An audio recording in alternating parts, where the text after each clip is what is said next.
Welcome to the Think Self-Publishing Podcast, where we talk all things self-publishing, making money online, and reaching your goals. If you enjoy the podcast, make sure you sign up for the free video seminar, Confessions of a Self-Publisher, and discover 7 powerful rules for publishing in today's competitive marketplace. Go to thinksp.net/confessions to join.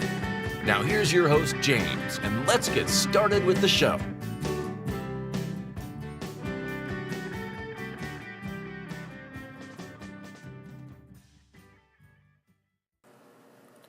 Welcome to the Think Self-Publishing Podcast, Episode 1.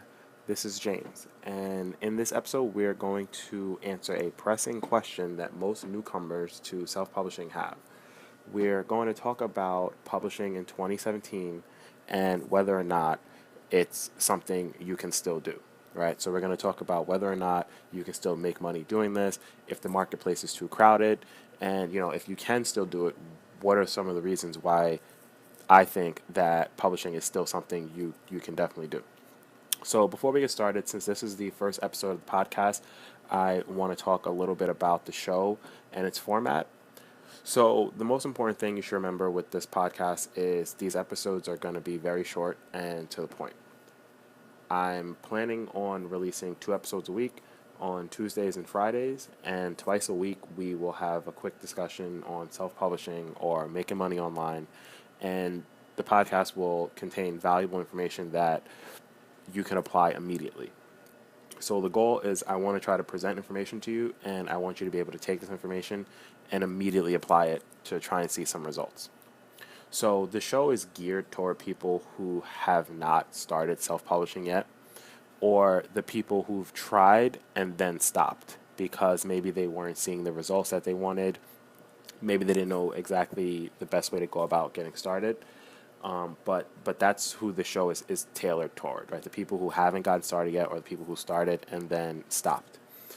I'll also say, though, that if you do have some experience self-publishing, there will be episodes where we do talk about topics that are geared toward people who've been doing it for a while. So there's definitely value for everyone, but I would say if you're new to self-publishing or you haven't gotten started yet, that's who I'm really making this show for. So with that out the way, let's get back to the main topic, which is publishing in 2017 and if it's something that's still worth doing.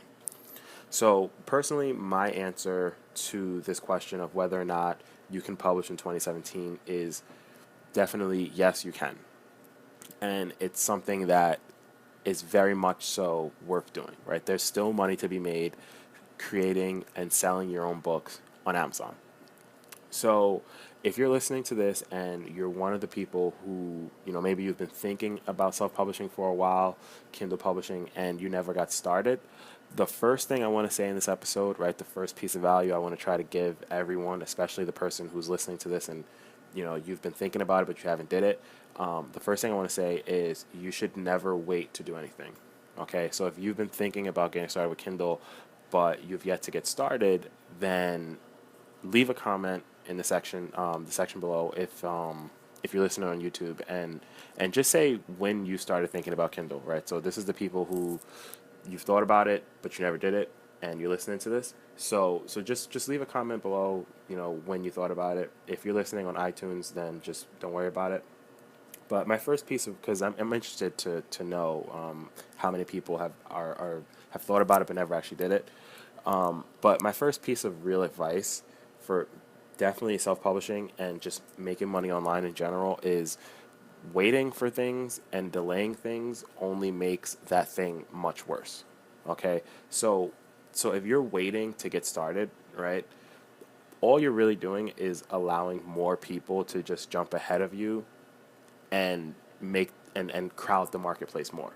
Okay, so you shouldn't wait, right? You should just get started, right? Because right now you can still do it, so you might as well just do it before things change.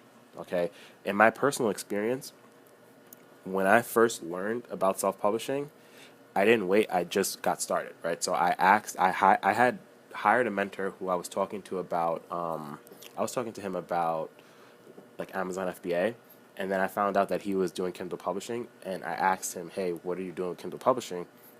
He pretty much explained exactly what he was doing, and after I learned that, I immediately implemented what he was saying. Okay, so I went on Upwork, I hired a writer, and I think the first book I wrote was on like some type of parenting, right, with like babies or something. And that was like 3 years ago that I did that. Okay, so I didn't wait. I jumped right in, and that's really really the best thing to do. So if you're one of these people who's been thinking about it, right, for maybe months or years, then just jump right in, because if you've been thinking about it for a couple of years now or months, then you probably have some idea of how things work, right, that you're going to outsource your books and then upload them to Amazon. So you probably have enough knowledge to kind of get started.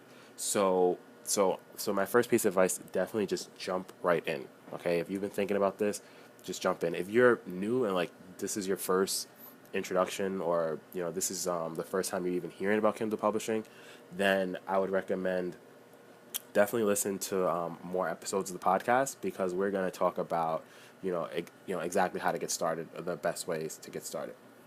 So overall, self-publishing, or Kindle publishing, as some people will say, it's still very viable, right, in 2017, and you can still make money doing this. Okay, so I personally do not think that the marketplace is too crowded, and I don't think it's too late to get started. Okay, I just think that for any person who's waiting to get started, you're making it harder for yourself by not getting started. Okay, because you can still do this.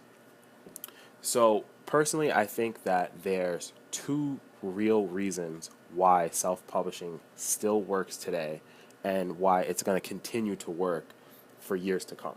Okay, as long as people have discretionary money, as long as people are on Amazon, looking for stuff to buy, I think self-publishing is going to keep working in the years to come. And there's two reasons why I think this. Okay, the first reason that I think that self-publishing is still viable is digital book sales. Okay, people buying ebooks.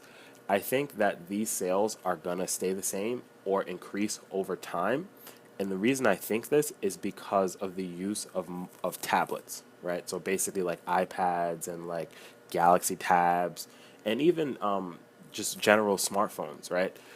But specifically, I'm talking about tablets, right? And the reason I think that tablets have a big role in digital book sales is because when someone buys a tablet, right, they're going to look for things to do with their tablet.